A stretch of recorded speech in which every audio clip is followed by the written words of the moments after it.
कांग्रेस ये कहती है कि हमारी जो कांग्रेस पार्टी है बहुत बड़ा समुंदर है और इस समंदर से कोई जाता है या इसमें आता है तो बहुत ज्यादा फर्क नहीं पड़ता। तो इस पर भी बात करेंगे। और इसके साथ ही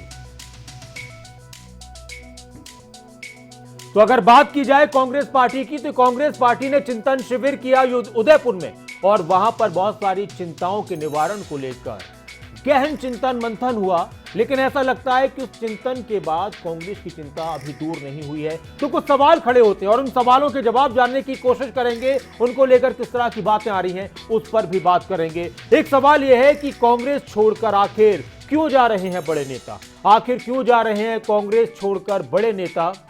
चिंतन शिविर में नाराज नेताओं को मनाने पर क्या चिंतन नहीं हुआ, एक अहम सवाल है। चिंतन शिविर में क्या नाराज नेताओं को मनाने पर चिंतन नहीं हुआ। सुनील जाखड़ और हार्दिक पटेल का कांग्रेस से क्यों हुआ मोहभंग, इसके बारे में भी आपको बताएंगे। उन्होंने भी कुछ कहा है और कुछ और अंदर की बात। और एक और बड़ी बात, बड़ा सवाल कि क्या कुलदीप बिश्नोई हरियाणा में कांग्रेस के विधायक बड़े नेता, क्या कुलदीप बिश्नोई भी कांग्रेस छोड़ेंगे। और एक और सवाल कि क्या कांग्रेस पार्टी को नेताओं के छोड़ने से, पार्टी छोड़ने से कोई फर्क नहीं पड़ता। क्या नेताओं के पार्टी छोड़ने से कांग्रेस पर कोई फर्क नहीं पड़ता, क्योंकि जो कांग्रेस के बड़े नेता होते हैं वो किसी नेता के छोड़ने पर, पार्टी छोड़ने पर ये कहते हैं कि कोई फर्क नहीं पड़ता। तो क्या ऐसा है? तो इसको लेकर बहुत सारी बातें हैं और सवाल बहुत सारे। उन सवालों के जवाब हर कोई जानना भी चाह रहा है, कुछ मिल भी रहे हैं, कुछ कश्मकश में है। पिछले कुछ समय से कांग्रेस की तमाम कोशिश रही है, कांग्रेस की पूरी कोशिश रही है कि वो अपने बुरे दौर को पीछे छोड़े और आगे बढ़े, मजबूती के साथ बढ़े, नए उत्साह के साथ बढ़े, अपने खोए जनाधार को वापस लाए। चिंतन शिविर में भी इस पर चर्चा हुई, लेकिन लगता है कि वक्त से पहले और वक्त से पहले किसी को कुछ नहीं मिलता। शायद अभी कांग्रेस का वक्त ऐसा ही है। एक समय था जब कांग्रेस पूरे देश में राज करती थी और अब समय यह है कि आज कुछ ही गिने चुने राज्यों में कांग्रेस बची हुई है, मजबूत है और बड़े बड़े जिन लोगों ने पार्टियों की क़यादत की अपने अपने राज्यों में, वो पार्टी छोड़कर जा रहे हैं। बहुत सारी बातें इस खास पेशकश में जानने की कोशिश करेंगे। फिलहाल आप ये रिपोर्ट देखिए।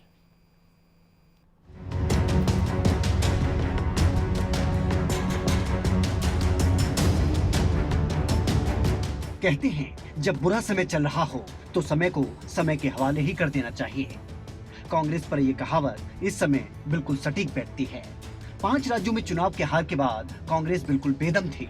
ऐसे में चिंतन शिविर किया गया कि अब खोया हुआ जनाधार पाना है। लेकिन इस चिंतन शिविर के दौरान कांग्रेस को पंजाब से एक बड़ा झटका लगा।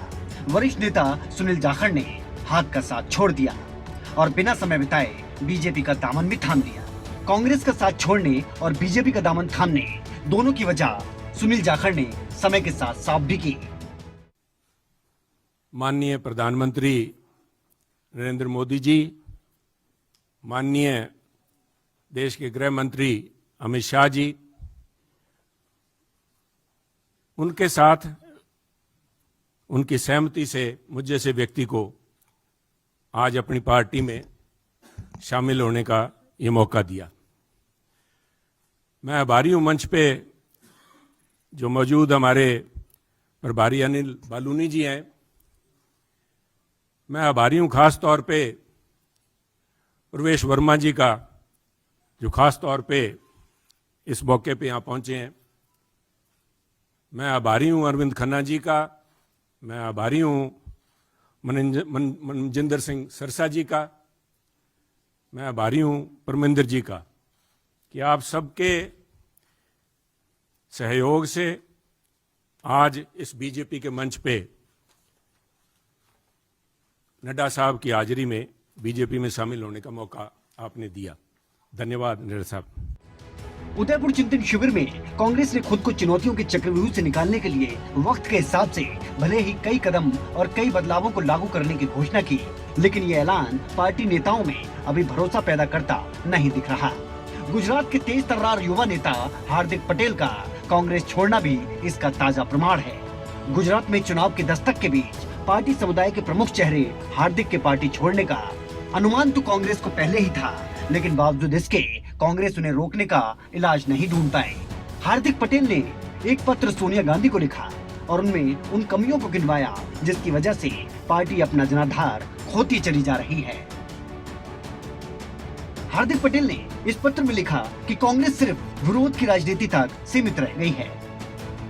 राम मंदिर, सीए, एनआरसी, धारा 370 जैसे कई मुद्दे ऐसे थे जिनका समाधान उस समय हो जाना चाहिए था, लेकिन उसका समाधान करने के बजाय उनमें बाधा डाली गई। कांग्रेस के शीर्ष नेतृत्व में किसी भी मुद्दे के प्रति गंभीरता की कमी का मुद्दा भी हार्दिक पटेल ने उठाया।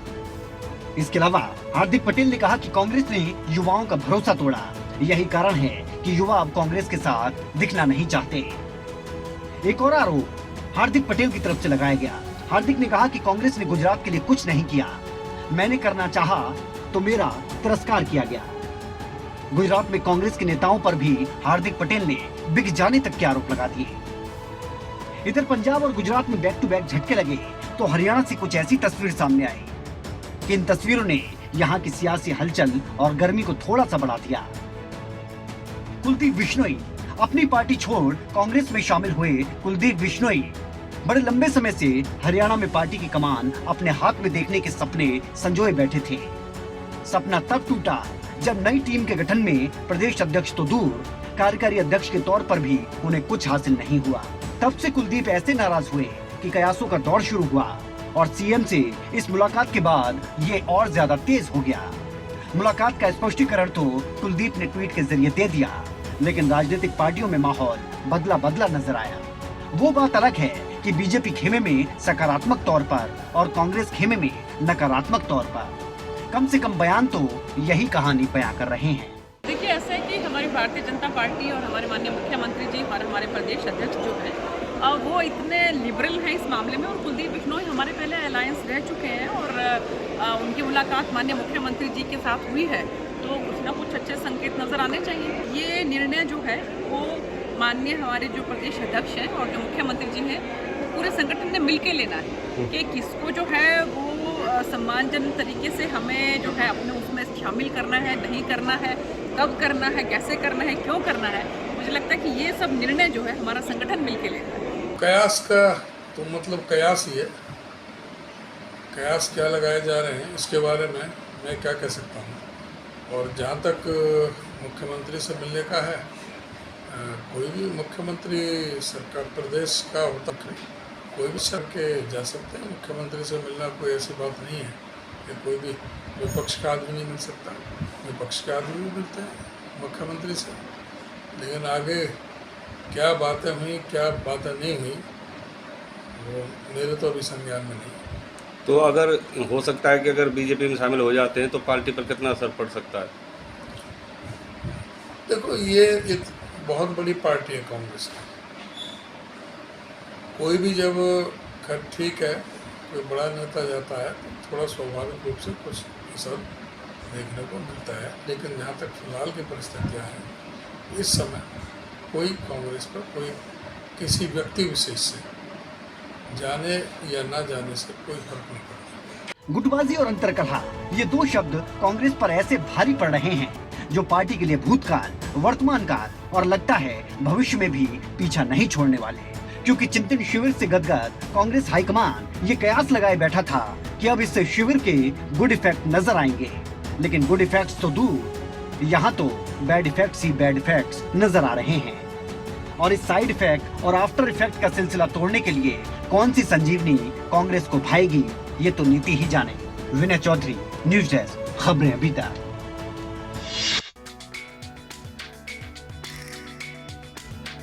अपने अंदर कुछ कमियां हों, हालांकि हम इंसानों की फितरत होती है, संगठनों की, पार्टियों की भी हो सकती है कि आसानी से कोई भी अपनी कमियों को नहीं मान सकता है, लेकिन हाँ अगर छोटी मोटी कमियां होती हैं तो उसको मान लेना चाहिए। लोग बड़ी बड़ी कमियों को छुपा भी जाते हैं, लेकिन छुपाने से तो नुकसान होता है, तो उसको दूर करने की कोशिश करनी चाहिए। एहसास तो कम से कम होना चाहिए।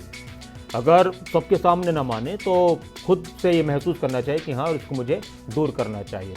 तो कांग्रेस पार्टी में हमेशा जब भी कोई बात हुई तो कांग्रेस के नेता ये भी कहते रहे कि हमारे बीच में कोई मनभेद नहीं, मतभेद हैं। वो मतभेद, गुटबाजी सब कुछ सामने आती रही, तो ऐसा लगता है कि वो खुद ब खुद उस चीज़ को इग्नोर किया जा रहा है। तो एक कांग्रेस के नेताओं का ये भी कहना है कि ये भी बड़ी परेशानी बनी है।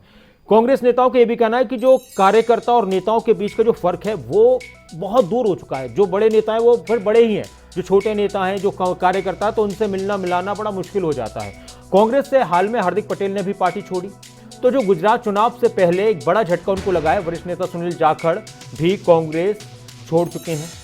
सुनील जाखड़ पंजाब के बड़े नेता हैं, प्रदेश अध्यक्ष रहे, सांसद रहे और वो बीजेपी में शामिल हो चुके हैं। अब हार्दिक पटेल कहाँ जाएंगे यह भी किसी को नहीं पता। हार्दिक पटेल और सुनील जाखड़ की तरफ से पार्टी में बोलने की आज़ादी पर सवाल उठाए गए। हार्दिक पटेल और सुनील जाखड़ दोनों ने कहा कि जब आवाज़ों पर प्रतिबंध लग जाए, इस तरह का उनके अंदाज था, तो फिर कुछ कदम उठाने पड़ते हैं। 2014 से कांग्रेस के अंदर ये सिलसिला बदस्तूर जारी है। सभी पार्टियों में नेता इधर से उधर जाते हैं, किसी भी पार्टी का कोई भी नेता किसी भी पार्टी में जा सकता है, लेकिन कांग्रेस के बड़े नेताओं का पार्टी छोड़ने का सिलसिला ज्यादा बड़ा है। 2014 से अब तक के हर चुनाव में किसी न किसी कांग्रेस के नेता ने पार्टी का दामन छोड़ा है, बड़े नेताओं, ये एक बड़ी बात है।